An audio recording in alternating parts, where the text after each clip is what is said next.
And intelligence.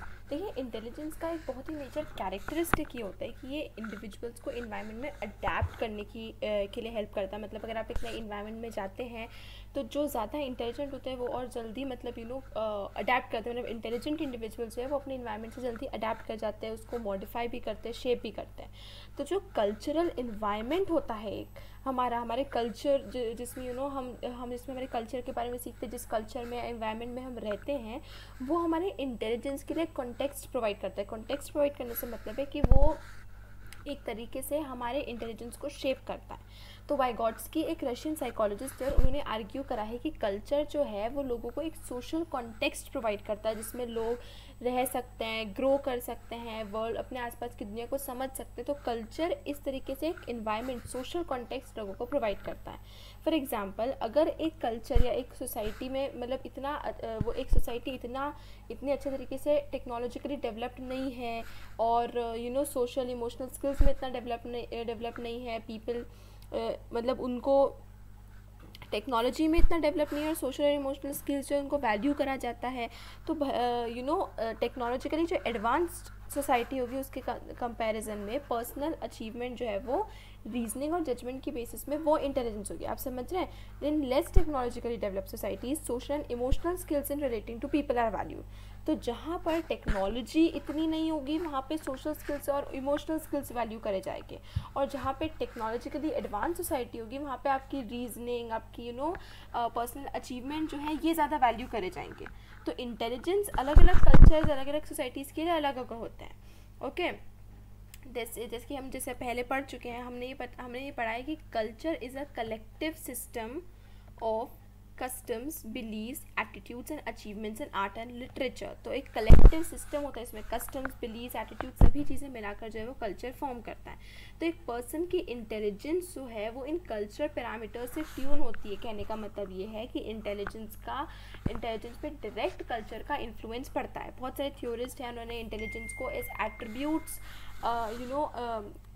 specific to the person without regard to their cultural background. So many theorists have regarded intelligence as attributes specific to the person without regard to their cultural background. बहुत सारे psychologist ने ये भी कहा है कि intelligence जो है इसका कल्चरल बैकग्राउंड से बहुत कुछ लेना नहीं होता, लेकिन कल्चर की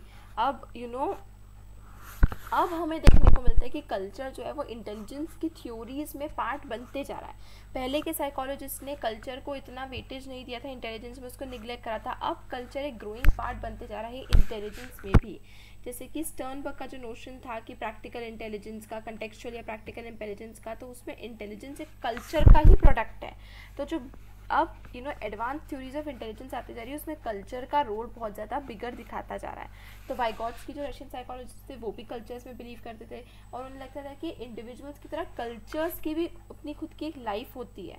कल्चर्स भी ग्रो करते जाते हैं, चेंज होते जाते हैं आसपास में, और उनमें जो प्रोसेसेस होती हैं उनका मतलब एक एंड प्रोडक्ट जो है वो एक सक्सेसफुल इंटेलेक्चुअल डेवलपमेंट, मतलब कि एंड में ये पता चलता है फिर कि कौन से कल्चर का प्रोडक्ट क्या निकला है। तो वाइगॉट्स्की के हिसाब से एलिमेंट्री मेंटल फंक्शन जैसे क्राइंग या फिर मदर की आवाज़ सुन के उसकी तरफ आपका एकदम अटेंशन जाना, या फिर स्मेल्स को लेकर सेंसिटिविटी, या वॉकिंग या रनिंग, ये सब तो यूनिवर्सल है। हर कल्चर में आपको मिलेंगे कि हर बच्चा रोएगा, हर बच्चा माँ की आवाज़ सुनकर उनकी तरफ फेस करेगा, उनकी आवाज़, उनकी स्मेल से उनको पहचान जाएगा। लेकिन प्रॉब्लम सॉल्विंग और थिंकिंग के जो ये फंक्शंस हैं वो लार्जली कल्चर डिपेंडेंट होते हैं, मतलब वो कल्चर पे डिपेंड करते हैं। तो कुछ फीचर्स तो यूनिवर्सल है, लेकिन बाकी जो चीज़ें हैं, प्रॉब्लम सॉल्विंग हो गया आपका, थिंकिंग, रैशनलाइजेशन, रीजनिंग वगैरह, ये सब जो है वो कल्चर का इम्पैक्ट पड़ता है। तो देखिए, टेक्नोलॉजिकली एडवांस सोसाइटीज़ जो होती है वो जनरलाइजेशन और abstraction, speed, minimal moves, mental manipulation, ऐसी स्किल्स को फॉस्टर करती है कि आप स्पीड में काम करो, आपकी रीजनिंग अच्छी हो, जनरलाइजेशन, एब्स्ट्रैक्शन वगैरह। तो टेक्नोलॉजिकली एडवांस सोसाइटीज़ जो है वो इस तरीके से बच्चों को ट्रेन करती थी। ये सोसाइटी जो है वो एक टेक्नोलॉजिकल इंटेलिजेंस प्रमोट करती है। आप समझ रहे हैं टेक्नोलॉजिकल इंटेलिजेंस को। तो इन सोसाइटीज़ में जो पर्सन्स जो है वो अपने attention, observation, analysis, performance, speed, achievement, orientation, जिसमें जो इनमें अच्छे होते हैं, अपना परफॉर्मेंस अच्छा देते हैं, काफ़ी क्विक विटेड होते हैं, अचीवमेंट बहुत ज़्यादा अचीव करते हैं, वो लोग ज़्यादा इंटेलिजेंट माने जाते हैं। तो वेस्ट साइड में जो इंटेलिजेंस टेस्ट डेवलप कर रहे हैं वो इन्हीं स्किल्स के लिए ढूंढते हैं, इसीलिए जो ये वेस्टर्न टेस्ट है वो हर जगह अप्लाई यूनिफॉर्मली नहीं किया जा सकते। अब टेक्नोलॉजिकल एडवांसमेंट जो है वो एशिया और अफ्रीकन सोसाइटीज़ में इतना वैल्यू नहीं करा जाता, मतलब इतना ज़्यादा रीजनिंग और thinking, abstract thinking, problem solving इस तरीके से नहीं, ठीक है। जो नॉन वेस्टर्न कल्चर्स में जिनको इंटेलिजेंट माना जाता है वो बहुत अलग है, ठीक है। दो ऐसा होते जा रहा है कि अब इसकी बाउंड्री वैनिश होती जा रही है, अब कल्चर्स एक दूसरे के साथ इंटीग्रेट होते जा रहे हैं, तो अब कहीं ना कहीं चेंजेस हर कल्चर में आते जा रहे हैं। लेकिन अगर हम बात करें तो एशियन और अफ्रीकन कल्चर्स में, जैसे नॉन वेस्टर्न कल्चर्स है उसमें मतलब कॉग्निटिव कॉम्पिटेंस तो देखी जाती है, लेकिन इसके अलावा सेल्फ रिफ्लेक्शन, कलेक्टिविस्टिक ओरिएंटेशन, मतलब पर्सनल अचीवमेंट की तरह आपके ग्रुप में कितना आप अचीव कर रहे हो, आप सेल्फ के ऊपर कितना रिफ्लेक्ट करके समझ रहे हो, कर रहे हो, तो इन वैल्यूज़ को भी बहुत ज़्यादा इन स्किल्स को भी वैल्यू करा जाता है इन नॉन वेस्टर्न कल्चर्स। अब अगर हम इंडियन ट्रेडिशन की बात करें कि इंडियन ट्रेडिशन में इंटेलिजेंस को किस तरीके से देखा गया है, तो टेक्नोलॉजिकल इंटेलिजेंस के मुकाबले, ठीक है, इंडियन ट्रेडिशन की जो इंटेलिजेंस है उसको इंटीग्रल इंटेलिजेंस कहा जा सकता है। मतलब वेस्टर्न साइड में हम कहते हैं टेक्नोलॉजिकल, इंडियन ट्रेडिशन में जिस इंडियन कल्चर में जिस इंटेलिजेंस को एक तरीके से ग्रो करते हैं या फिर इनकरेजमेंट मिलता है वो होता है इंटीग्रल इंटेलिजेंस। तो इसमें इंटीग्रल इंटेलिजेंस में हमें सिखाया जाता है कि हम हमारे सोशल और वर्ल्ड इन्वायरमेंट से कनेक्टेड रहें। जो इंडियन थिंकर्स होते हैं, जो इंडियन थिंकर्स हैं, उन्होंने इंटेलिजेंस को मतलब एक होलिस्टिक पर्सपेक्टिव से व्यू करा है, जहाँ पर कॉग्निटिव और नॉन कॉग्निटिव दोनों प्रोसेसेस को इक्वल अटेंशन दिया गया है। जैसे यहाँ पर अगर एक्सप्लेन करें आगे, एक संस्कृत वर्ड है बुद्धि, जिसको अपन ऑफन जनरल लैंग्वेज में उसको इंटेलिजेंस के लिए यूज़ कर लेते हैं, लेकिन ये अलग है। बुद्धि मतलब जेपी दास के अकॉर्डिंग बुद्धि में क्या क्या इंक्लूड होता है, स्किल्स जैसे mental effort, determined action, feelings, opinions, ये सब भी होते हैं। देखिए फीलिंग्स, ओपिनियंस, आपके एक्शंस वगैरह, और इसके साथ साथ कॉग्निटिव कॉम्पिटेंस भी इंक्लूड होते हैं, जैसे नॉलेज, डिस्क्रिमिनेशन और अंडरस्टैंडिंग। तो बाकी चीज़ों में बुद्धि जो है वो खुद की भी नॉलेज होना, कंसाइंस के बेसिस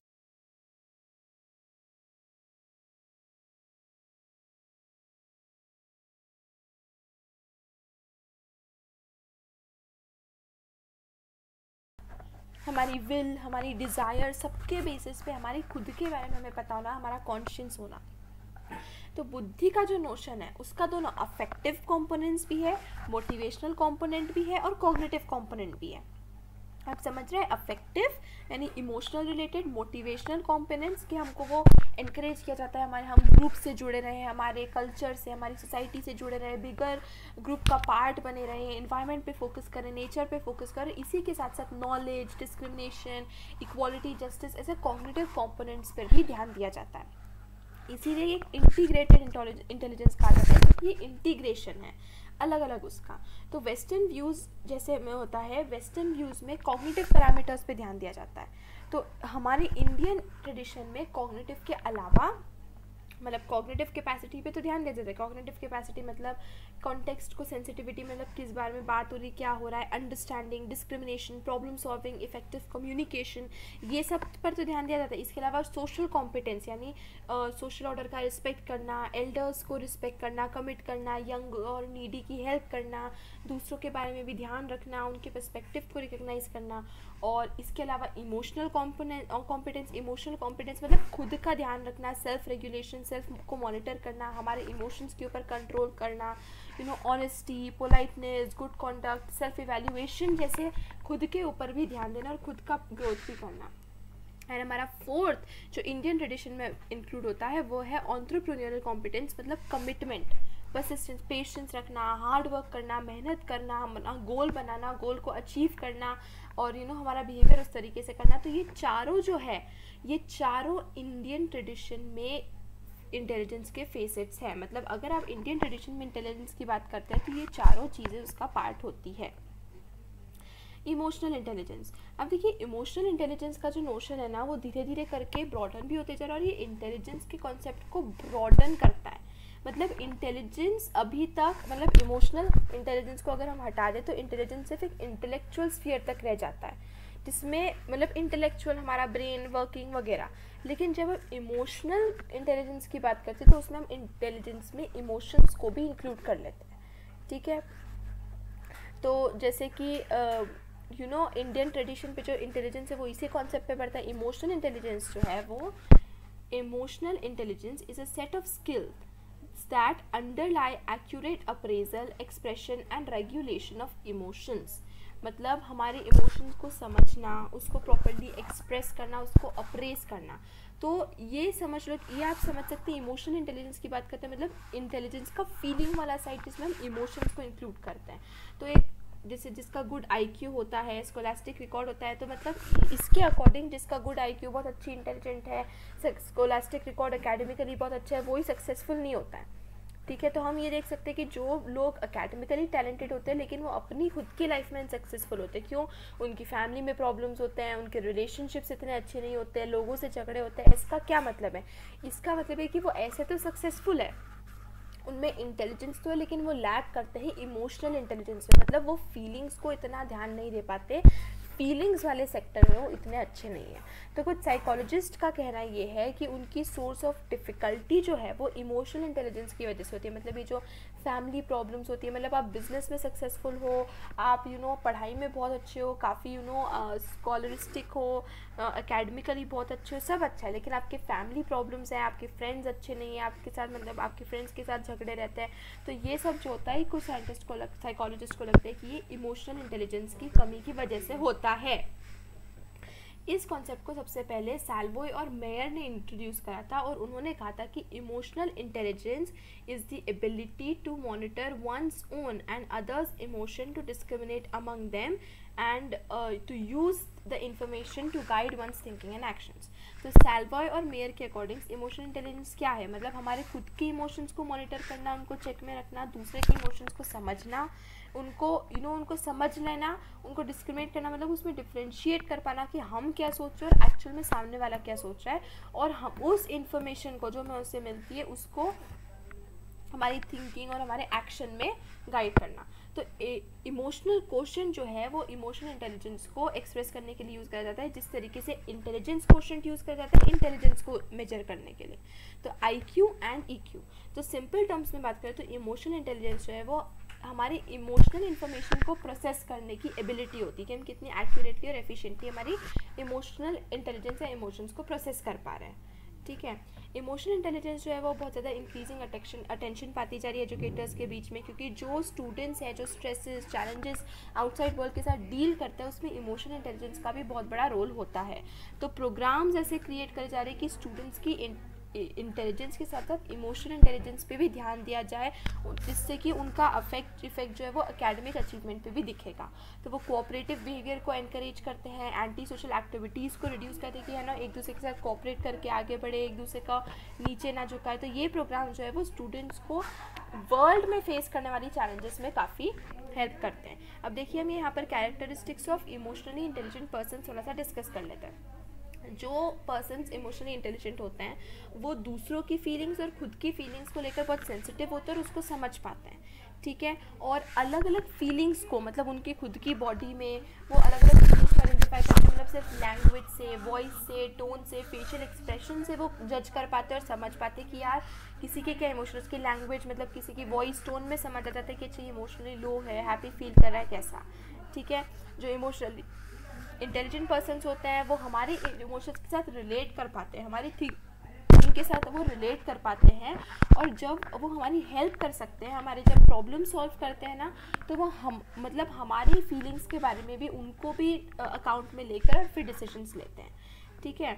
तो इमोशनली इंटेलिजेंट पर्सन्स जो होते हैं वो पावरफुल इन्फ्लुएंस समझ पाते हैं कि हमारे इमोशंस का हमारे डिसीजंस पे, हमारी लाइफ पे कितना ज़्यादा पावर हो सकता है, कितना इन्फ्लुएंस हो सकता है। और जो इमोशनली इंटेलिजेंट पर्सन्स होते हैं वो लोग अपने खुद के इमोशंस को कंट्रोल कर पाते हैं, रेगुलेट कर पाते हैं, उनको प्रॉपरली एक्सप्रेस कर पाते हैं जब किसी के साथ डील करना होता है कोई चैलेंजेस में, और इस तरीके से वो यही कोशिश करते हैं कि हार्मनी और पीस मेंटेन रहे और उसमें कहीं ना कहीं सक्सेसफुल भी होते हैं। स्पेशल एबिलिटीज़, देखिए एप्टीट्यूड, नेचर एंड मैनेजमेंट। तो अभी तक हमने देख लिया इंटेलिजेंस के बारे में, हमने बहुत कुछ पढ़ा। अब हमने देखा कि इंटेलिजेंस के साथ साथ हमने एक और एट्रीब्यूट के बारे में पढ़ा था जिसका नाम है एप्टीट्यूड, और भी पढ़े थे हमने इंटरेस्ट, वैल्यूज़, पर्सनैलिटी। तो यहाँ पर अब हम बात करेंगे एप्टीट्यूड की। एप्टीट्यूड मतलब एक स्पेसिफिक फील्ड में स्पेशल एबिलिटी, ठीक है। तो it is a combination of characteristics that indicates an individual's capacity to acquire some specific knowledge और स्किल आफ्टर ट्रेनिंग। तो एक स्पेसिफिक फील्ड में हम कितना एक्सेल कर सकते हैं, उसमें कितने कैरेक्टरिस्टिक्स है, हमारे अंदर कितनी पोटेंशियल है उस फील्ड में सक्सेस का, उसे कहा जाता है एप्टीट्यूड। तो हम एप्टीट्यूड को भी असेस करते हैं, सिलेक्ट कुछ टेस्ट ऐसे बनाए गए जिससे एप्टीट्यूड हमें पता चलता है। तो एप्टीट्यूड का नॉलेज इसलिए इंपॉर्टेंट होता है ताकि हम इंडिविजुअल के फ्यूचर परफॉर्मेंस को प्रिडिक्ट कर पाएँ, ताकि हम ये पता लगा पाए कि यार अच्छा इंडिविजुअल में इतना पोटेंशियल है कि आगे जाके वो इस फील्ड में एक्सेल कर सकता है या सक्सेसफुल हो सकता है। तो उससे हमारे इंडिविजुअल के फ्यूचर को प्रिडिक्ट करने में काफ़ी हेल्प होता है। तो जैसे जो जितने भी करियर टेस्ट वगैरह लेते हैं उसमें एप्टीट्यूड भी एक बहुत इंपॉर्टेंट पोर्शन होता है, और साथ ही साथ हमारा इंटरेस्ट भी इंपॉर्टेंट पोर्शन होता है। तो जब हम इंटेलिजेंस को असेस करते हैं तो साइकोलॉजिस्ट ने ये अग्री करा है कि लोग जो मतलब जिन लोगों का सिमिलर इंटेलिजेंस होता है उनकी स्किल्स, उनके नॉलेज अक्वायर करने का बहुत अलग अलग होता है। कहने का मतलब ये है कि सिमिलर इंटेलिजेंस होने का मतलब ये नहीं होता कि हमारा एप्टीट्यूड भी सेम होगा। हमारी इंटेलिजेंस हो सकता है कि सिमिलर हो, लेकिन एप्टीट्यूड अलग अलग हो सकता है, ठीक है। तो ऐसा हो सकता है कि कुछ ऐसे एरियाज होते हैं जिसमें इंटेलिजेंट स्टूडेंट्स भी अच्छा नहीं करते। हर किसी का एप्टीट्यूड अलग अलग होता है। कोई सब्जेक्ट स्पेसिफिक हो सकता है कि कोई साइंस में तो बहुत अच्छा है लेकिन सोशल में लैक कर रहा है, इंग्लिश में बहुत अच्छा है, हिंदी इतना अच्छा नहीं कर पा रहा है। तो जैसे हमारे पास मैथमेटिक्स में प्रॉब्लम है, ऐसा यहाँ पर एग्जाम्पल दिया हुआ है कि क्लास में ऐसा होता है कि यार ठीक है मुझे ये मैथ्स का समझ में नहीं आ रहा है, अमन से जाके, आपके कोई क्लासमेट से जाके पूछो जो मैथ्स में बहुत अच्छा है, साइंस में हो रहा है साइंस किसी और से पूछ लो। तो इस तरीके से अलग अलग एरियाज होते हैं सबके, ठीक है। तो ये स्पेसिफिक एबिलिटीज़, ये स्पेसिफिक स्किल्स, इन्हें कहा जाता है एप्टीट्यूड। तो अगर इनको प्रॉपर ट्रेनिंग दी जाए तो इनकी एबिलिटीज़ को इन्हांस करा जा सकता है, ठीक है। अब जैसे मैंने आपको शुरुआत में पहले वाले में ही जब हम एट्रीब्यूट्स को डिस्कस कर रहे थे तभी मैंने आपको बताया था कि इंटरेस्ट और एप्टीट्यूड में कॉन्फ्लिक्ट नहीं होना चाहिए। अगर हमें लाइफ में सक्सेसफुल होना है तो हमारे पास एक ही फील्ड के लिए दोनों एप्टीट्यूड भी होना चाहिए और इंटरेस्ट भी होना चाहिए। मतलब हमारा इंटरेस्ट भी होना चाहिए, हमारी इच्छा भी होना चाहिए, हमारा मोटिवेशन भी होना चाहिए कि हम उस फील्ड में आगे बढ़ना है, उस फील्ड में कुछ काम करें, और साथ ही साथ हमारे अंदर उस फील्ड में आगे बढ़ने के लिए पोटेंशियल भी होना चाहिए। जैसे मैंने उस टाइम पर भी आपको एक एग्जाम्पल दिया था कि हो सकता है मेरा इंटरेस्ट है कि मैं बहुत अच्छा गाऊं, लेकिन मेरी वॉइस इतनी अच्छी नहीं है, मेरे उतना एप्टीट्यूड उसमें नहीं है, या मेरे अंदर उतनी स्किल्स और पोटेंशियल्स नहीं है कि मैं म्यूज़िकल नोट्स को लेकर सेंसिटिव रहूँ या मैं म्यूज़िक में अच्छा परफॉर्म करूँ। तो मेरा इंटरेस्ट है, मैं म्यूज़िक की तरफ बढ़े जा रही हूँ, सिंगिंग की तरफ, लेकिन एप्टीट्यूड नहीं है तो मैं उसमें फेल ही होंगी। तो इंटरेस्ट और एप्टीट्यूड दोनों का एक ही लाइन में होना ज़रूरी है, तभी जाकर एक सक्सेसफुल करियर हम लोग बना पाएंगे या फ्यूचर में हमारी लाइफ में सक्सेस कर पाएंगे। एप्टीट्यूड टेस्ट जो है वो दो फॉर्म्स में अवेलेबल होते हैं, इंडिपेंडेंट एप्टीट्यूड टेस्ट और मल्टीपल एप्टीट्यूड टेस्ट। इंडिपेंडेंट यानी स्पेशलाइज्ड एप्टीट्यूड टेस्ट और मल्टीपल यानी जनरलाइज्ड एप्टीट्यूड टेस्ट। जैसे हमने इंटेलिजेंस में पढ़ा था group test and individual test, performance test. तो एप्टीट्यूड टेस्ट में इंडिपेंडेंट और स्पेशलाइज्ड, मल्टीपल और जनरलाइज्ड एप्टीट्यूड टेस्ट। देखिए clerical aptitude, mechanical aptitude, numerical aptitude, typing aptitude, ये सब इंडिपेंडेंट एप्टीट्यूड टेस्ट है, ठीक है। अगर कोई है जो न्यूमेरिकल एप्टीट्यूड में बहुत अच्छा है तो उसके लिए अलग टेस्ट उसको लेना पड़ेगा। मल्टीपल एप्टीट्यूड टेस्ट जो होता है वो टेस्ट बैटरीज के फॉर्म में होते हैं, जो हमारे अलग अलग सेपरेट और होमोजेनियस एरिया जो है, सेपरेट बट होमोजेनियस एरियाज में हमारा एप्टीट्यूड मेजर करते हैं, ताकि हम मेजर कर पाए कि अच्छा वो इसमें अच्छा है, इसमें अच्छा नहीं है। तो जैसे जनरल एप्टीट्यूड टेस्ट बैटरी जिसको कहते हैं GATB, armed services vocational aptitude battery, ASVAB, ये कुछ well known aptitude test batteries है। मतलब ये जनरलाइज्ड या मल्टीपल एप्टीट्यूड टेस्ट है जो हमारे बहुत सारे एप्टीट्यूड्स को मेजर करती है। इसमें से DAT जो है वो सबसे कॉमनली यूज़ किया जाता है, यानी डिफरेंशियल एप्टीट्यूड टेस्ट जो है सबसे कॉमनली यूज़ किया जाता है एजुकेशनल सेटिंग्स के लिए। तो जब हम DAT को यूज़ करते हैं तो उसमें 8 इंडिपेंडेंट सब टेस्ट होते हैं DAT के अंदर, क्योंकि ये टेस्ट बैटरी है, मतलब एक से ज़्यादा है। तो इसमें हम verbal reasoning, numerical reasoning, abstract reasoning, clerical speed, accuracy, mechanical reasoning, space relation, spelling and language usage, इन सभी 8 एरियाज़ को मेजर कर सकते हैं through differential aptitude test. JM Ojha जो थे उन्होंने DAT का इंडियन एडप्शन डेवलप करा था। तो और भी ऐसे एप्टीट्यूड टेस्ट जो इनको इंडिया में डेवलप करा जाता कि हम scientific, scholastic, literally, clerical, teaching aptitude, इन सभी को मेजर कर सकें। अब आते हैं हम क्रिएटिविटी पे। देखिए हमने अभी तक के पिछले सेक्शंस में हमने देखा है कि साइकोलॉजिकल एट्रीब्यूट्स में बहुत सारे वेरिएशंस होते हैं, intelligence, aptitude, personality, value, interest and so on. तो हम लोग पढ़ेंगे यहाँ पर, हम लोग पढ़ेंगे कि there are differences in the potential for creativity across individuals and the manner in which creativity is expressed। ठीक है, तो जिस तरीके से क्रिएटिविटी होती है लोगों में प्रेजेंट, जिस तरीके से वो अपनी क्रिएटिविटी को एक्सप्रेस करते हैं, उसमें भी बहुत अंतर होता है। कुछ लोग होते हैं जो बहुत ज़्यादा क्रिएटिव होते हैं, और कुछ लोग होते हैं जो इतने क्रिएटिव नहीं होते। जैसे सबकी क्रिएटिविटी भी अलग अलग होती है, कि कोई अपनी क्रिएटिविटी को राइटिंग के थ्रू एक्सप्रेस करता है, कोई dance, music, poetry, science, so on. तो क्रिएटिविटी की जो मैनिफेस्टेशन है, उसके novel solution to a problem में हम ढूंढ सकते हैं। मतलब किस तरीके से कोई मतलब एक प्रॉब्लम का सोल्यूशन निकाला है, किस एरियाज़ में क्रिएटिव है, जैसे कोई इन्वेंशन कर रहा है, या एक पोएम बना रहा है, या फिर पेंटिंग कर रहा है, या कोई नई केमिकल प्रोसेस में उसका वो इंटरेस्ट है, या फिर इनोवेशन कर रहा है, लॉ में कोई नया लॉ बना के ला रहा है, या फिर एक डिजीज़ को प्रिवेंट करने के लिए ब्रेक थ्रू कर रहा है। तो ये सारी जो चीज़, ये नॉवल सोल्यूशंस, नॉवल मतलब न्यू सोल्यूशंस है, अभी तक बने नहीं है। क्रिएटिव सोल्यूशन, जैसे क्रिएटिविटी कहते हैं, out of the box thinking है, कुछ नई चीज़ करना, कंपोजिशन करना, नया कुछ उसमें इन्वॉल्व होना जो अभी तक नहीं हुआ है, वो हम उसमें देख सकते हैं कि अच्छा ये क्रिएटिव है। तो बहुत डिफरेंसेस होते हैं। एक कॉमन एलिमेंट इन सब में ये होता है कि क्रिएटिविटी का एक कॉमन एलिमेंट होता है कि कुछ नया और कुछ यूनिक का क्रिएशन होता है।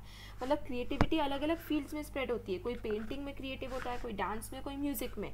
लेकिन क्रिएटिविटी हमें कैसे दिखती है, क्रिएटिविटी क्या पता चलता है कि हाँ ये बहुत क्रिएटिव है, क्योंकि वो कई नई चीज़ का क्रिएशन होता है, उतना ज़्यादा वो क्रिएटिव होगा।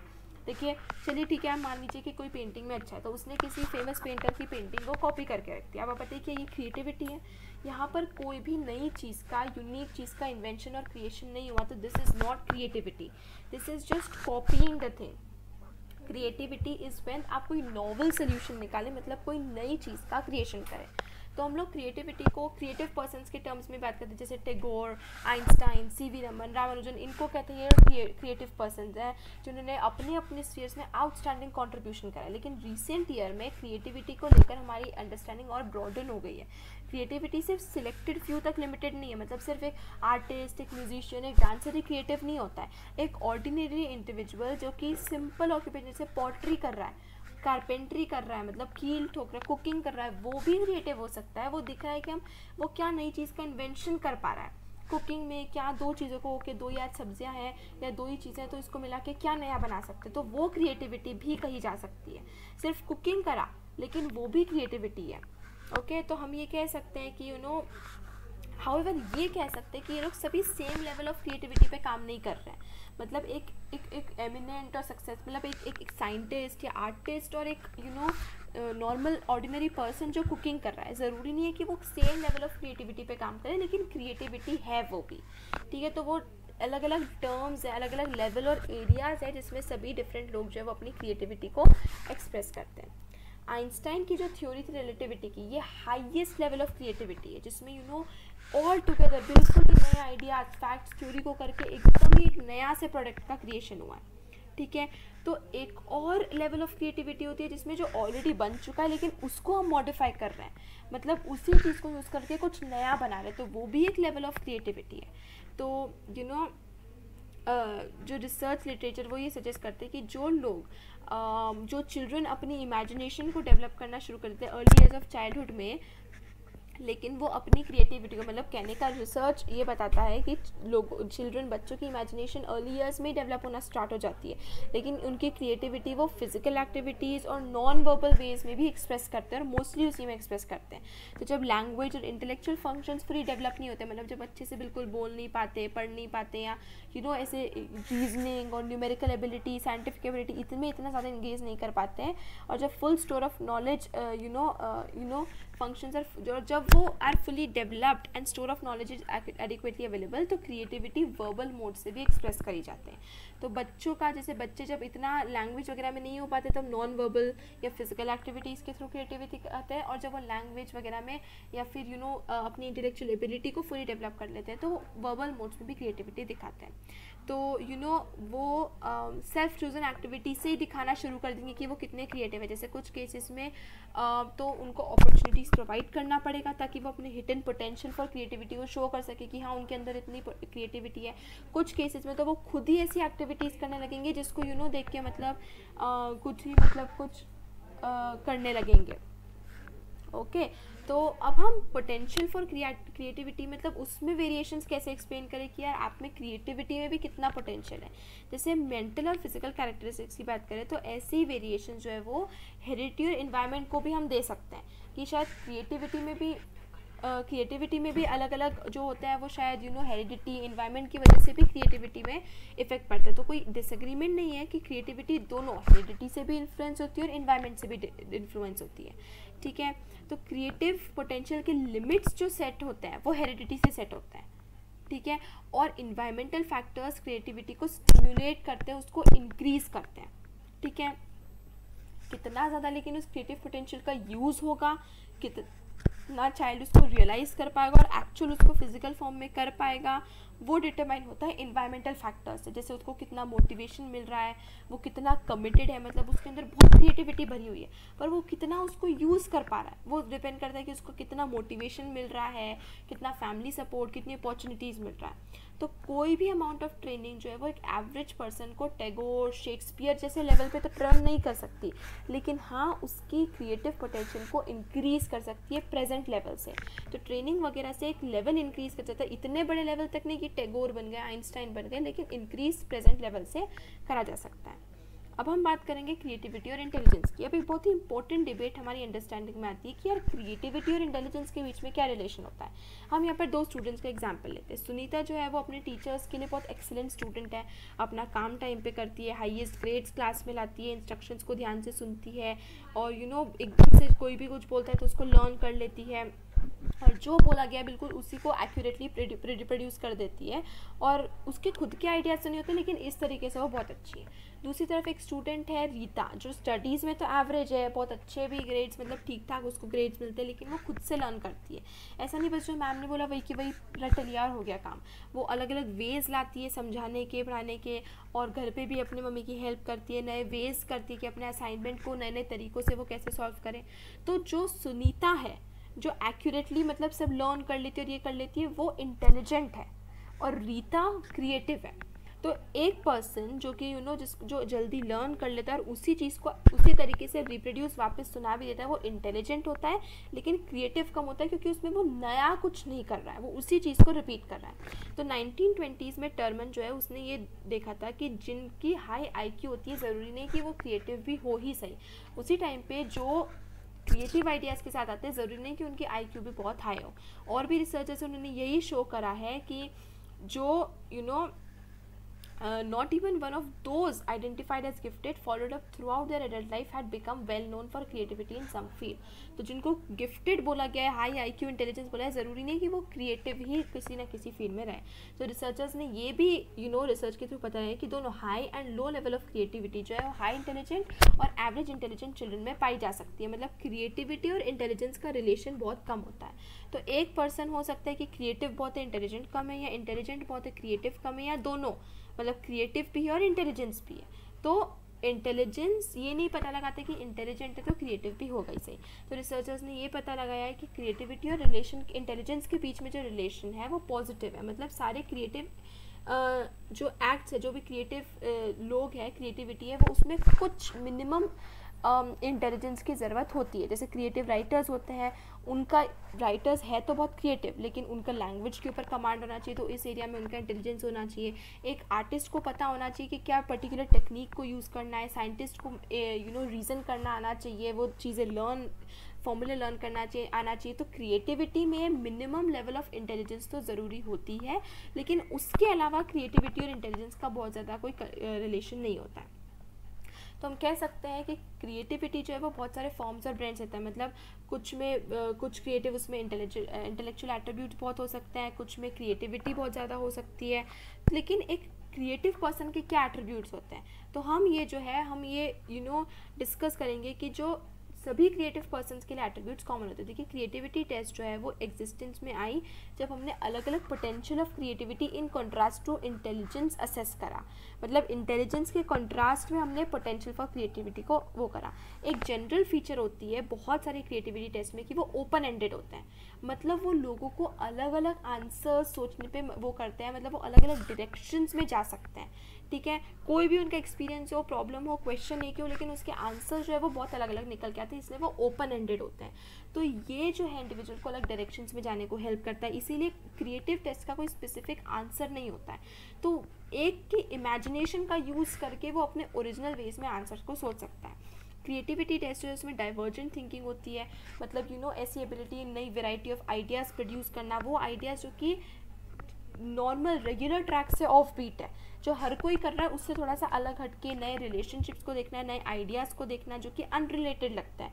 तो उनके कॉन्सिक्वेंसेस या कॉजेज़ को गेस कर पाना या नए कॉन्टेक्स्ट में चीज़ों को पुट कर पाना। तो ये है इंटेलिजेंस टेस्ट के कॉन्ट्ररी, यहाँ पर कन्वर्जेंट थिंकिंग होती है। कन्वर्जेंट थिंकिंग मतलब इंटेलिजेंस टेस्ट में पर्सन को राइट सोल्यूशन के बारे में सोचना पड़ता है, उसको प्रॉब्लम के ऊपर फोकस करना पड़ता है, memory, logical reason, accuracy, perceptual ability, मतलब इंटेलिजेंस टेस्ट में बहुत सारे आंसर्स नहीं होते हैं, एक ही राइट सोल्यूशन होता है, इंटेलिजेंस टेस्ट में उसको वही ढूंढना पड़ता है। तो कन्वर्जेंट थिंकिंग, हमारी थिंकिंग नैरो हो गई, और वही क्रिएटिविटी टेस्ट में ओपन एंडेड डाइवर्जेंट थिंकिंग, मतलब एक नहीं बहुत सारे आंसर्स होते हैं। तो क्योंकि expressions of creativity are varied, क्योंकि क्रिएटिविटी अलग अलग उससे होती है, तो डिफरेंट अलग अलग उस स्टिमुलाई से टेस्ट क्रिएट करें, जैसे कि कोई टेस्ट वर्ड से स्टिमुलस वो करता है, स्टिमुलेट करता है, फिगर्स, एक्शन, साउंड्स। तो ये टेस्ट जो है वो general creativity thinking, creative thinking abilities, जैसे कि वैरायटी ऑफ आइडियाज़ के बारे में सोचना, गिवन टॉपिक पे, सिचुएशन पे, ऑल्टरनेटिव तरीके से चीज़ों को देखना, प्रॉब्लम्स के सोल्यूशन निकालना, उसके कॉज कॉन्सिक्वेंस वगैरह गेस करना, कॉमन ऑब्जेक्ट्स को अनयूजुअल क्वेश्चंस पूछना करना, तो ये सब को भी मेजर करते हैं। कुछ इन्वेस्टिगेटर्स हैं जिन्होंने क्रिएटिविटी के अलग अलग एरियाज़ के लिए टेस्ट डेवलप करे, जैसे literary creativity, scientific creativity, mathematical creativity and so on.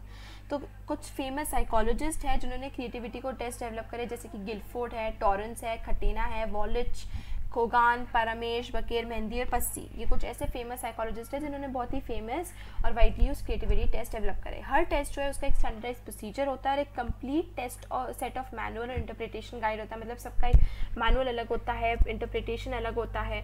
तो इनको हम तभी यूज़ कर सकते हैं, तभी किसी और पे एडमिनिस्टर कर पाते हैं जब हम उसके प्रोसेस के थ्रू, उसके अंडर एक्सटेंसिव ट्रेनिंग के थ्रू हो सके। सो विद दिस हमारा चैप्टर 1 खत्म होता है। And for more videos for the class 12 humanities, history, political science, painting or psychology subject, you can go to my channel Demystify. Thank you so much and do visit again.